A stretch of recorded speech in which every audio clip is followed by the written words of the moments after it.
जय राधा माधव कुंज बिहारी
आपण आज इथे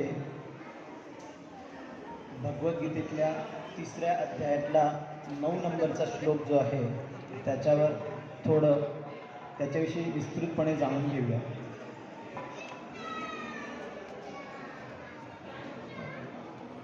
हां, जर माझ्या मागे म्हणता आलं तर म्हणू शकता तुम्ही. भगवद्गीतेतला अध्याय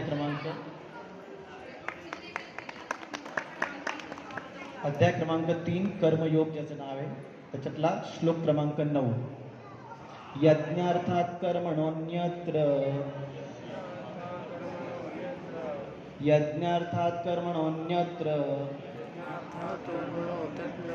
लोकोऽयं कर्मबन्धनः तदर्थं कर्म कौन्तेय मुक्तसंगः समाचर. भाषांतर आणि तात्पर्य A.C. भक्तिवेदांत स्वामी श्री प्रभुपाद यांचे द्वारा. श्री विष्णू प्रित्यर्थ यज्ञ म्हणून कर्म केले पाहिजे, अन्यथा कर्म या भौतिक जगामध्ये बंधनास कारणीभूत ठरते. म्हणून हे कौंतेया, तू आपल्या नियत कर्मांचे पालन श्री विष्णूंच्या संतोषार्थ कर आणि या प्रकारे तू सदैव कर्मबंधनातून मुक्त राहशील.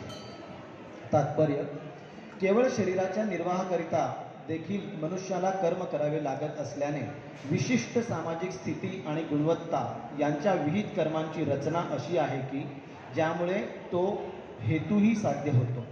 यज्ञ म्हणजे भगवान श्री विष्णू आहे. सर्व यज्ञकर्मे ही श्री विष्णूंच्या संतोषाप्रित्यर्थच असतात. वेद सांगतात की यज्ञो वै विष्णू. दुसऱ्या शब्दात सांगायचे तर मनुष्याने यज्ञ किंवा प्रत्यक्षपणे भगवान विष्णूंची सेवा केल्याने एकच उद्देश सिद्ध होतो.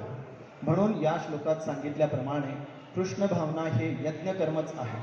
श्री विष्णूंना संतुष्ट करणे हेच वर्णाश्रम धर्माचे ध्येय आहे.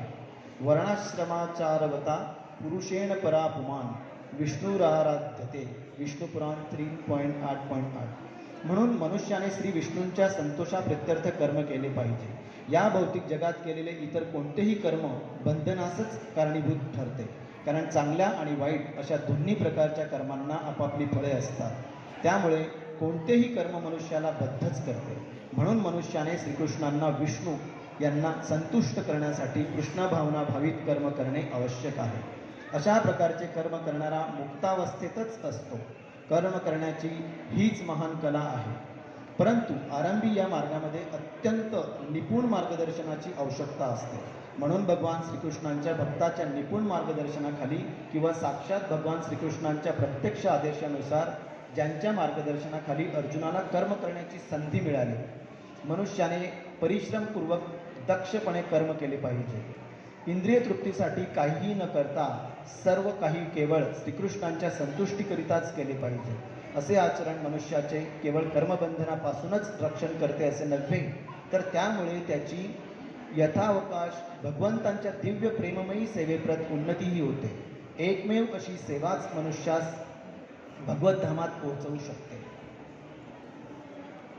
ओम अज्ञानतिमिरान्धस्य ज्ञानाञ्जनशलाकया चक्षुरुन्मिलितं येन तस्मै श्रीगुरुवे नमः. नमः ओम विष्णुपादाय कृष्णप्रेष्ठाय भूतले श्रीमते भक्तिवेदांत स्वामिनिति नामिने. नमस्ते सरस्वती देवे गौरवाणी प्रचारिणे निर्विशेष शून्यवादी पाश्चात्यदेशतारिणे. हे कृष्ण करुणा सिंधो दीनबंधो जगत्पते गोपेश गोपिकाकांत राधाकांत नमस्ते. तप्त कांचन गौरांगी राधे वृंदावनेश्वरी वृषभानुसुते देवी प्रणमामि हरिप्रिये. वाञ्छाकल्पतरुभ्यश्च कृपा सिन्धुभ्य एव च पतितानां पावनेभ्यो वैष्णवेभ्यो नमो नमः.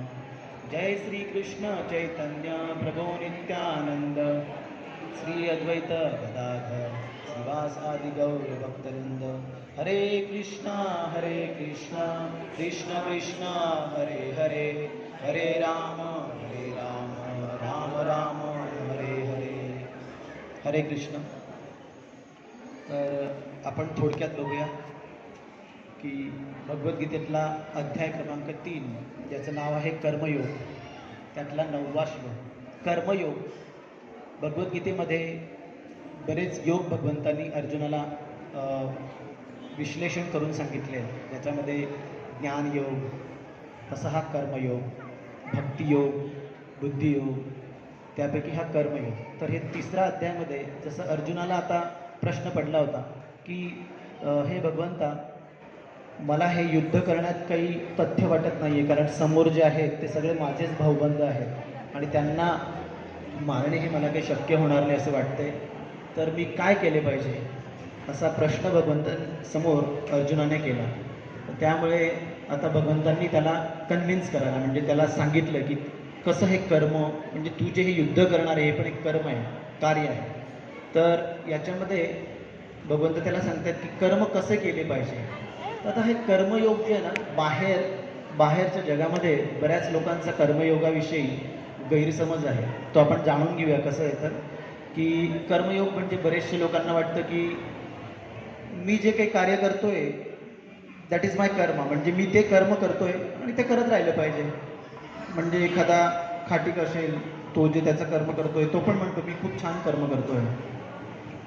किंवा जे पण काही वाईट कर्म करतायत लोक, ते म्हणतात की हे आमचं कार्य आहे, मला दिलं गेलेलं हे कार्य आहे, त्यामुळे मी हे कर्म करतोय, भगवंताच्या इच्छेनुरूपच होतं हे सगळं. मग हे सगळं जे कर्म आहे ते चांगलंच आहे. म्हणजे असा एक थोडा गैरसमज आहे बाहेर लोकांमध्ये की प्रत्येक कर्म हे चांगलं आहे. तसं नाही आहे. भगवद्गीतेमध्ये भगवंत 3 प्रकारचे कर्म प्रामुख्याने एक्सप्लेन करून सांगतात. ज्याचं वर्णन आहे की एक आहे चांगले कर्म, इथे दिलेलं आहे भगवंतांनी या श्लोकाच्या अर्थामध्ये सुद्धा, प्रभुपादांनी त्यांच्या तात्पर्यामध्ये, की एक आहे चांगले कर्म. चांगले कर्म म्हणजे प्रत्येक कर्माला एक फळ असतं. तर चांगलं कर्म जे आहे त्याला चांगलं फळ असतं. वाईट कर्म आहे त्याला वाईट फळ असतं, पण फळ असतं. मग असं कुठलं कर्म आहे की ज्याला फळच नाही आहे? तुम्ही म्हणणार कर्म आहे तर त्याला फळ असलंच पाहिजे. तर असं एकही कर्म नाही आहे की ज्याला फळ नाही आहे. तर नाही, भगवंत इथे तेच अर्जुनाला सांगताय. तर आपण याचं थोडं, म्हणजे याला जो निष्काम कर्मयोग म्हणतात भगवंत, तो कसा भगवंतांनी विस्तृतपणे वर्णन केलेलं आहे या श्लोकामध्ये, ते आपण बघूया. आपण बघू की काही लोकांना म्हणजे 2-3 उदाहरणांवरून आपण हे समजून घेऊया. जसं एक मला ताप येतोय, कोणाला तरी ताप आला आपल्या घरात आणि मग बरेच गोळ्या औषधी इंजेक्शन काही घेतले तरी पण तो ताप जात नाही आहे. आपण एक 5-6 दिवस झाले, मग रक्त चेक केलं, बऱ्याच टेस्ट केल्या, डेंग्यू मलेरिया हे ते काही, त्या पण निगेटिव्ह आल्या टेस्ट, तरी पण ताप जात नाही आहे. मग आपण म्हणतो की अरे ताप कमी होत नाही आहे, म्हणजे काय प्रॉब्लेम आहे? मग डॉक्टर पण म्हणतात की सगळ्या टेस्ट नॉर्मल आल्या आहेत तरी पण याचा ताप बरा होत नाही आहे. मग कुठे अडतंय, काय प्रॉब्लेम आहे?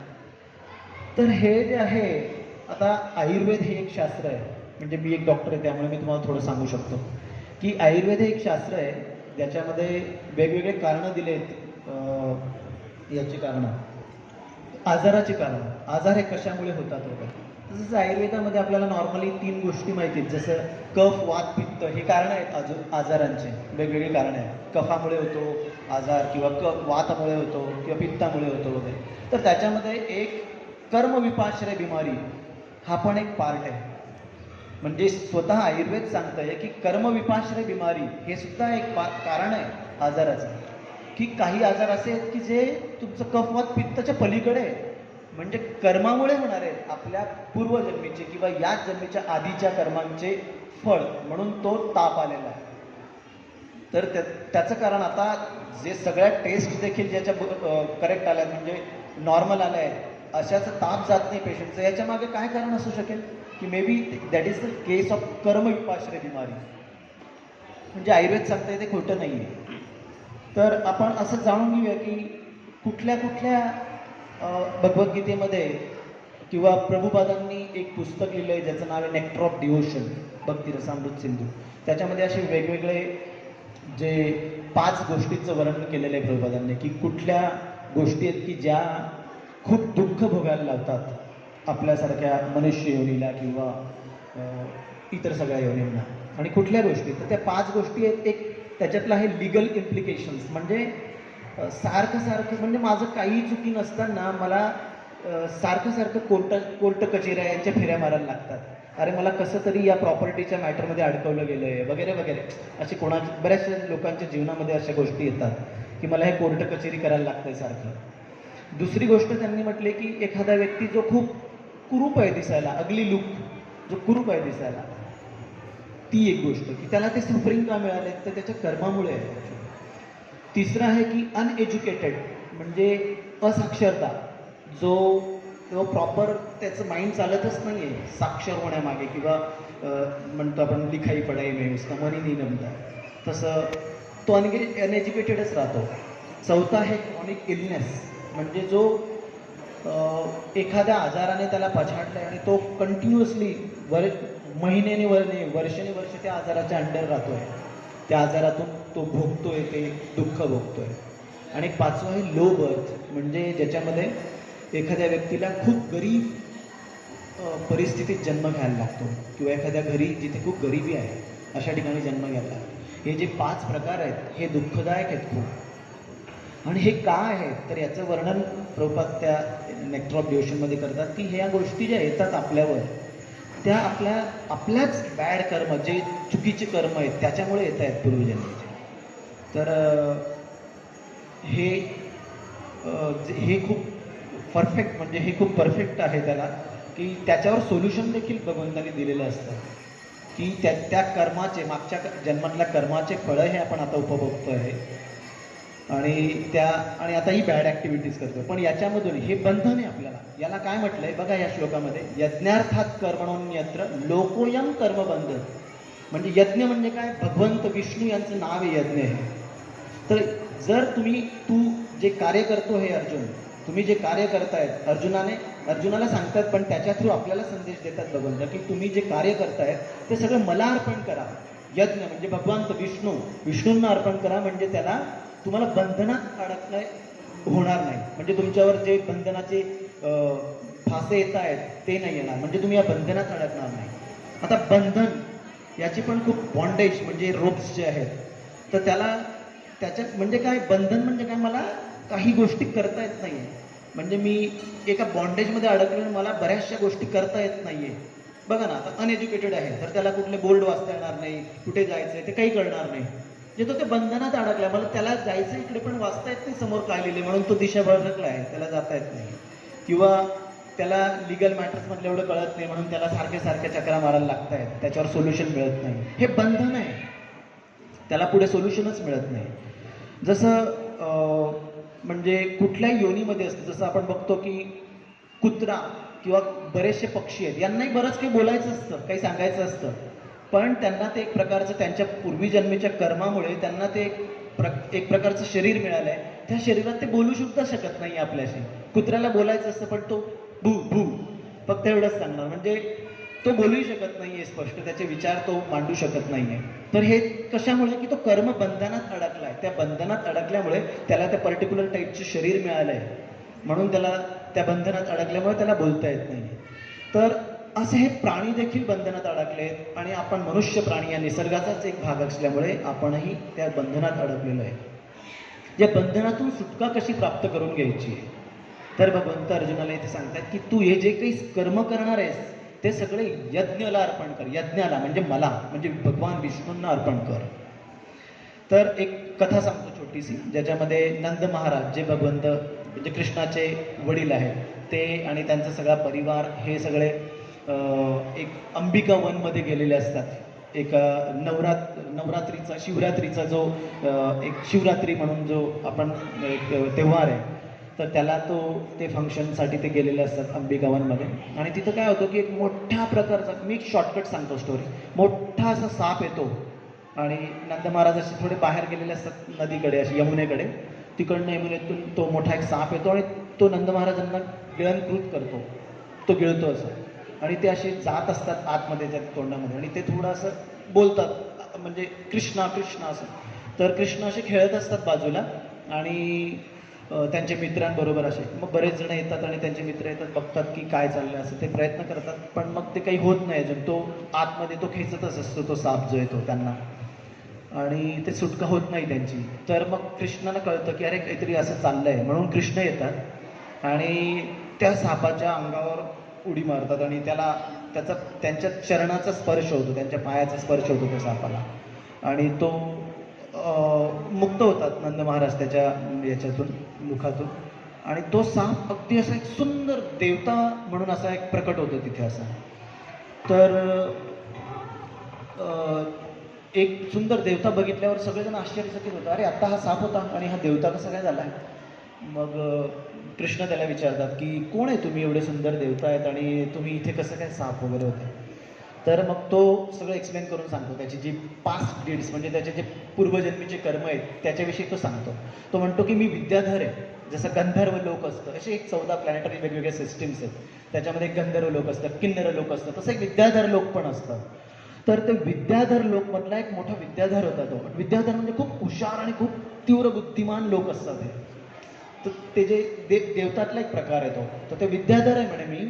पण काय झालं की मी माझ्या प्लेनमध्ये बसून असं चाललो होतो एका साईडला कुठेतरी, त्याचं जे प्लेन होतं पुष्पक विमान त्याच्यात मी बसून असं चाललो होतो आणि मी जस्ट खाली डोकावून बघितलं तर मला अंगिरा मुनी दिसले.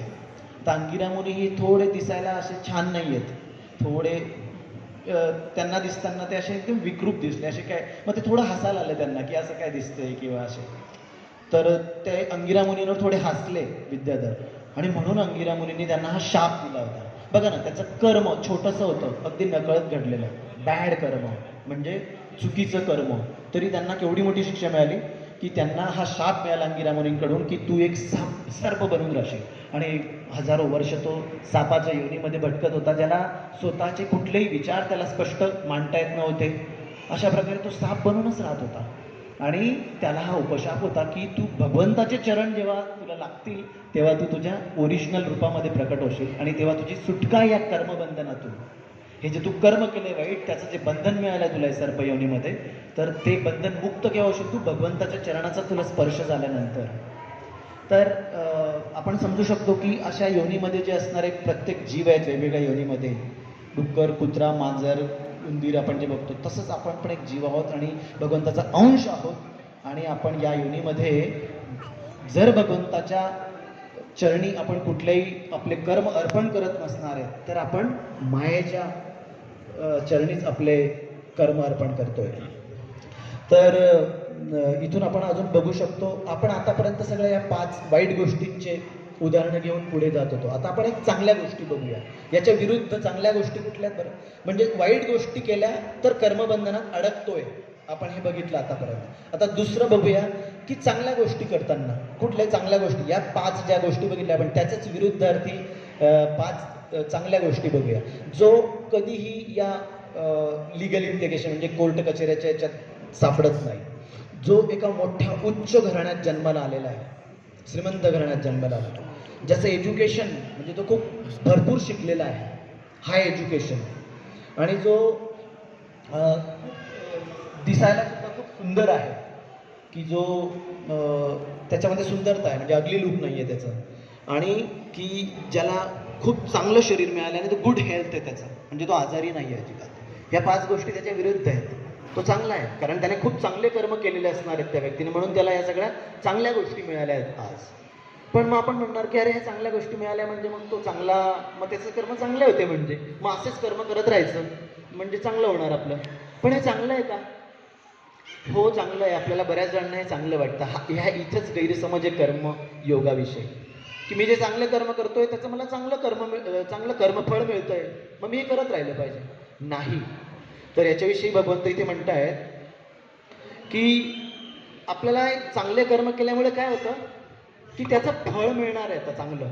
मग ते चांगलं फळ उपभोगण्यासाठी आपल्याला पुन्हा जन्म घ्यायला लागला. मग पुनरपी जन्मम पुनरपी मरणम, म्हणजे पुन्हा जन्म घ्यायला लागतो आपल्याला, पुन्हा मृत्यू होतोय. चांगले कर्म केले, मृत्यू झाला आणि त्याचे फळ उपभोगण्यासाठी पुन्हा जन्म घ्यायला लागला. पण आता इथे फ्लॉ काय की जर आपण हा जन्म घेतला म्हणजे काय झालं, पुन्हा बंधनात अडकलो. कारण या ठिकाणी आपण जन्म घेतलाय मनुष्ययोनीत म्हणजे आपण परत ते दुःख जे जन्म मृत्यू जरा व्याधी याच्या अंडर आलो, म्हणजे आपल्याला पुन्हा कर्मबंधनातच अडकलोय आपण. म्हणजे जरी आपण चांगले कर्म केले तरी आपण कर्मबंधनात अडकल्याशिवाय राहणार नाही. मग याच्या पलीकडे काय की मी चांगले कर्म केलं तरीही कर्मबंधनात अडकतोय. मग भगवंत म्हणतात की यज्ञार्थात कर्मणोन्यत्र लोकोयन कर्मबंधन तदर्थम कर्म कौंतेय. तदर्थम म्हणजे अर्थ म्हणजे भगवंत सांगतात की माझ्यासाठी कर्म कर, भगवंतांसाठी कर्म कर आणि त्याचं काय फळ मिळेल? कोणते? मुक्त संघ समाचार. तर तू या कर्मबंधनातून मुक्त होशील. म्हणजे आपण जे काही कर्म करतोय ते भगवंतांच्या सेवेमध्ये करायचे आपल्याला. जसं आपण या श्लोकामध्ये जर आपण थोडं पुढे जाऊन बघितलं तर भगवंत याच्यामध्ये म्हणतात की जर विष्णूला अर्पण कर म्हणजे कुणाला अर्पण कर? भगवंतांना स्वतःला. आता आपण इथे थोडं विष्णू तत्व बघूया काय तर. भगवंत कृष्ण स्वतः म्हणत नाही की मला, म्हणजे विष्णूंना म्हणतात. विष्णू विष्णू असा 5-6 वेळा इथे शब्दाचा म्हणजे तात्पर्यात आलेला आहे प्रभुपादांनी. आपण विष्णूला अर्पण करा म्हणजे काय? यज्ञ हे विष्णूचं नाव आहे, भगवान कृष्ण नाही, विष्णू. तर आता कृष्ण आणि विष्णूमध्ये काय भेद आहे ते थोडं जाणून घ्या. विष्णू हे एक याचं तत्व आहे, म्हणजे ऑफिशियल अवतार म्हणतात त्याला. भगवान कृष्णांचा ऑफिशियल अवतार, की जे कृष्ण हे आपल्याकडून काही मागण्याची हे नाही करत आहेत, म्हणजे ते डिमांड नाही करत आहेत, पण विष्णू मागतात. म्हणजे कसं, जसं आपण म्हणू की कृष्ण हे ओनर आहेत. एखादी फॅक्टरी आहे आणि त्या फॅक्टरीचे मालक जे आहेत ते कृष्ण आहेत आणि त्या फॅक्टरीमध्ये मॅनेजिंग डायरेक्टर असतोय, ते म्हणजे विष्णू तत्व आहे. की ते मॅनेजिंग डायरेक्टर विचारू शकतात, अरे एवढे पैसे दे, हे दे, ते दे, ते कलेक्शन करू शकतात पैसे, पण ओनर नाही करत स्वतः.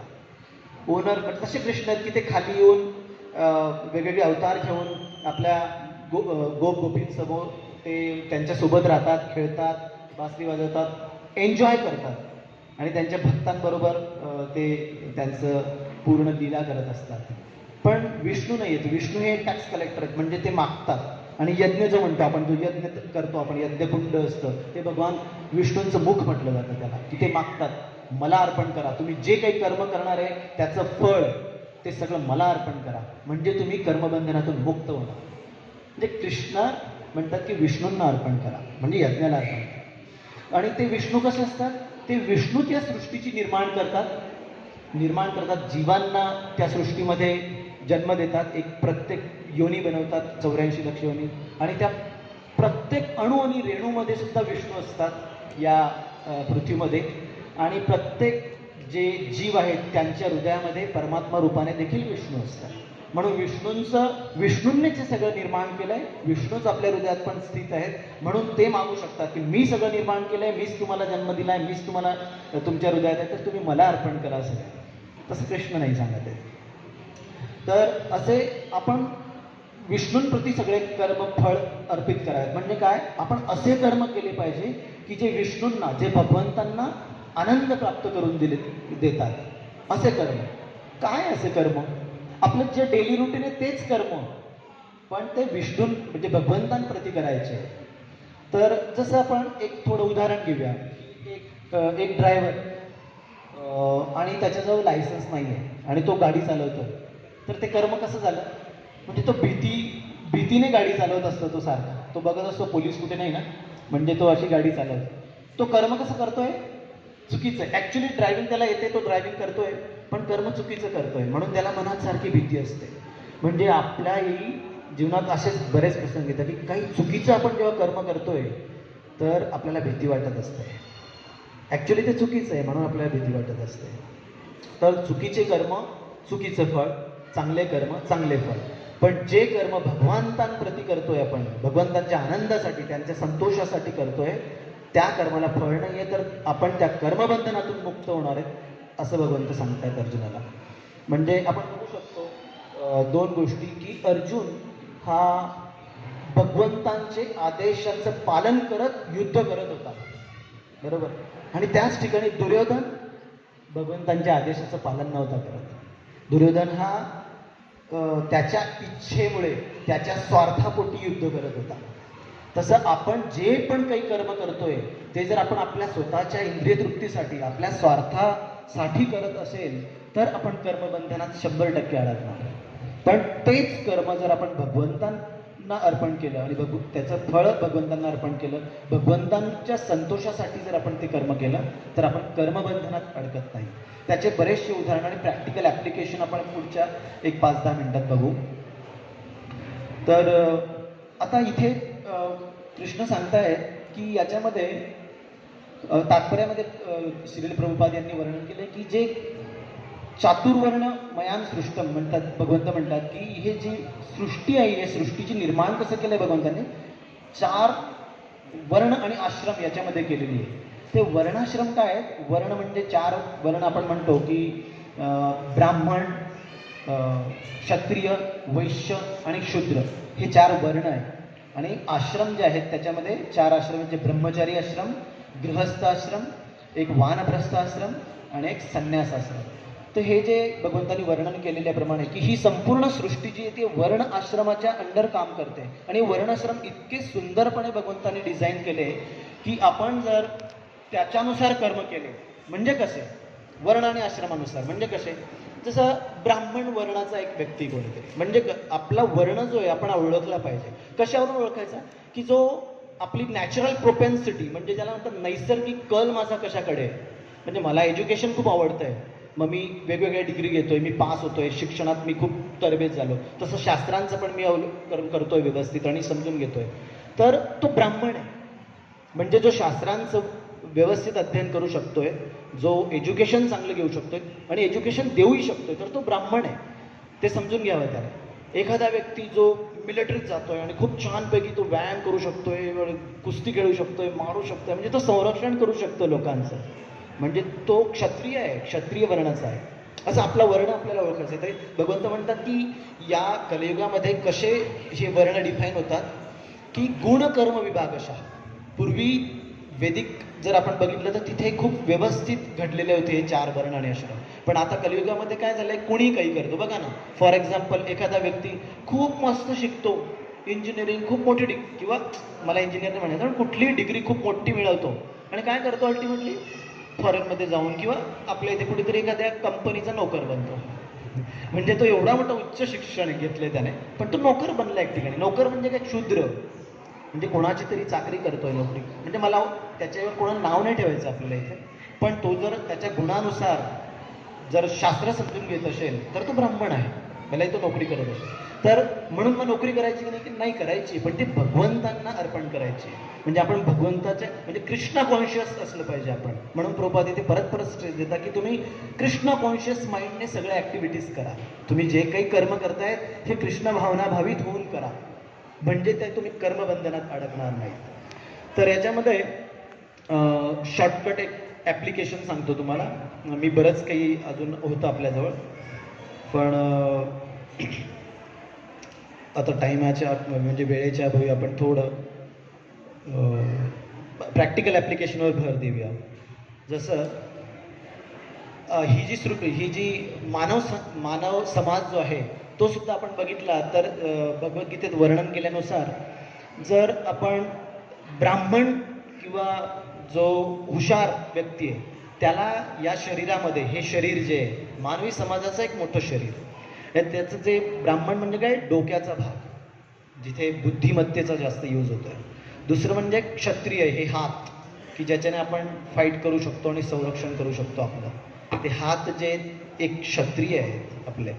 नंतर इथून ते पोटाचा भाग जो आहे तो वैश्य या कॅटेगरीत वर्णात मोडतो. का तर तो आपण खातोय तिथे अन्न. जसं ब्राह्मणाचं काम आहे ज्ञान देणे, तसं क्षत्रियाचं संरक्षण, आणि वैश्याचं काय आहे, धन मिळवणे.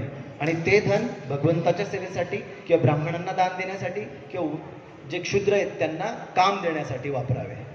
आणि क्षुद्र जो आहे त्याने वरचे सगळे जे 3 वर्ग आहेत त्यांना त्यांच्या प्रती सेवा करून त्याचा मोबदला घेण्यासाठी असतं.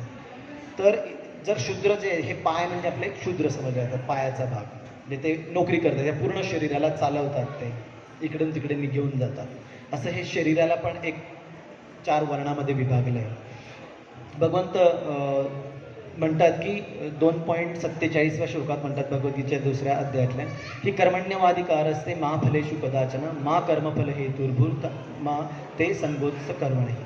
इथे म्हणतात भगवंत की तू कर्म करणं हे तुझा अधिकार आहे, कारण कर्माशिवाय राहूच शकत नाही. एखादा व्यक्ती म्हणेल नाही मी संन्यास घेतोय, मला कर्मच नकोय, तर हे पॉसिबल नाही आहे. कर्म करायला लागणार. आपली उपजीविका भागवण्यासाठी आपल्याला काहीतरी कर्म करायला लागणार, तरच आपण उपजीविका भागवू शकतो. म्हणून कर्म तुला करायच लागणारच आहे. म्हणून कर्म केले की तू कर्मबंधनात अडकणार आहेस. म्हणून कर्म असे कर की भगवंतांना अर्पण करत चाल, म्हणजे मला अर्पण करत चाल. आता याच्यामध्ये एखादा भक्त असतो, आपण बघतो, तुम्ही इस्कॉन मंदिरात येतात, बरेचसे भक्त दिसतात. तर भक्त काय करतो एखादा, की तो सेवा देतो भगवंतांप्रती. कशी करतो, एक तर प्राण सेवा देतो माझ्या, किंवा शरीराप्रती सेवा देतो, शरीरातून काही सेवा त्याला ज्या शक्य आहेत त्या, किंवा काही पैसे देतात, डोनेशन्स देतात, की अर्थ, आणि अगदीच ते नसेल तर वाचा, म्हणजे कोणी प्रवचन देतात, किंवा कोणीतरी प्रचार करतायत, कोणीतरी भगवद्गीतेवर भाष्य सांगतायत.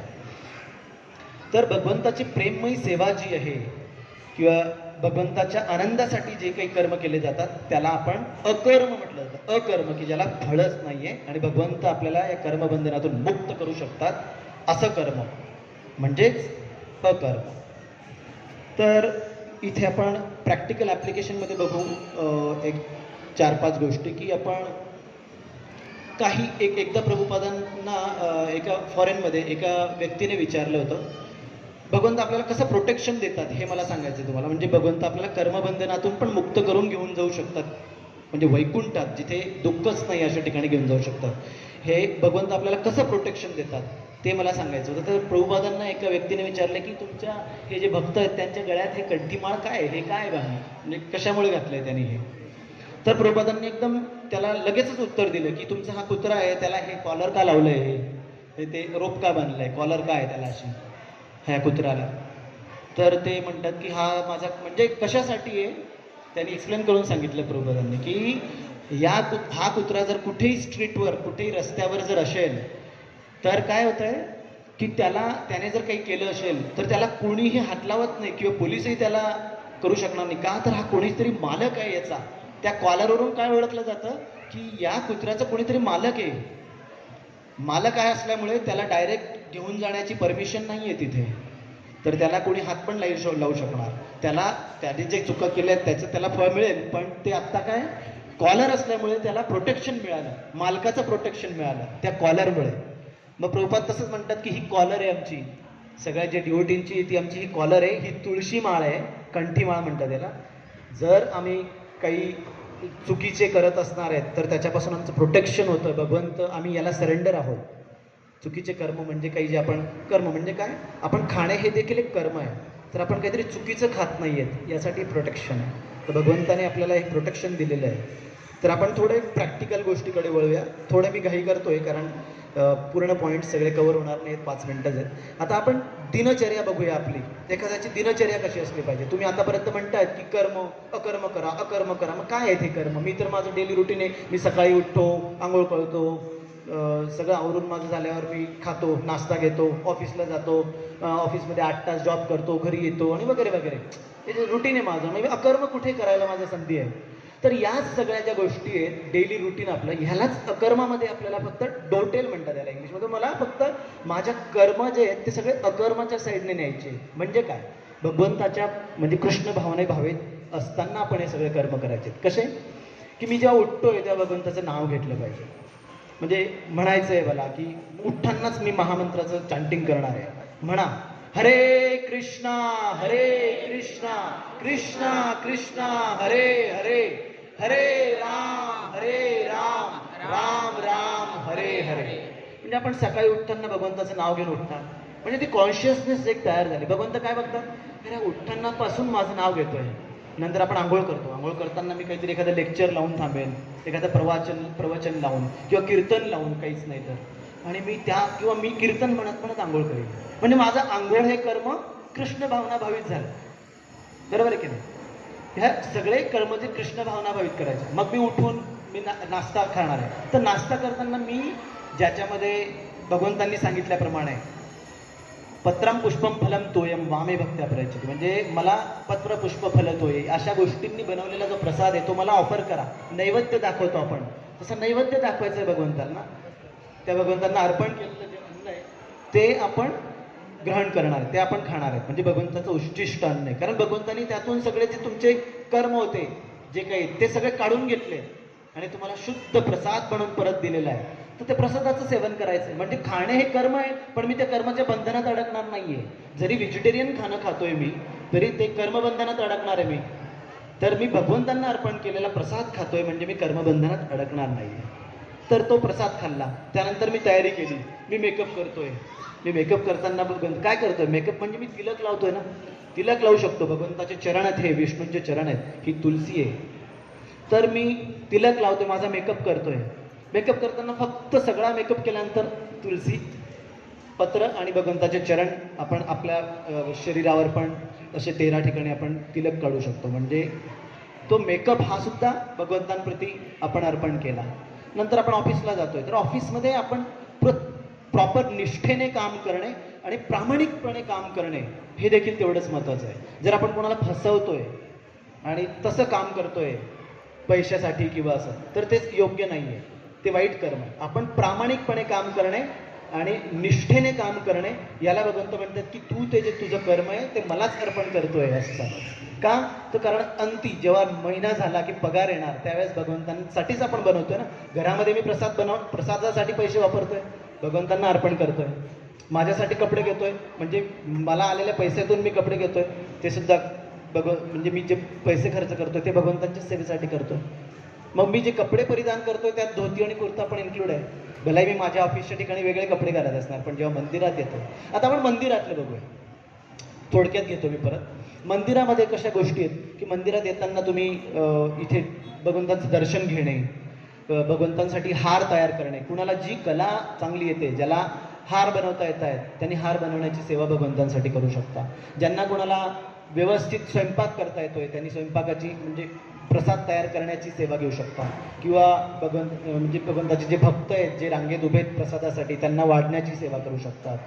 कोणी अगदी काही जमत नसेल तर त्यांनी जपमाळ घेऊन इथे जप करण्याची सेवा करू शकता.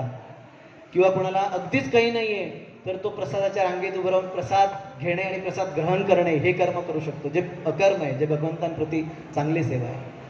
आणि अशा सगळ्या सेवा आपण करू शकतो. तर या हा जो श्लोक आहे 3.9, याचं हे शॉर्टकट वर्णन होतं.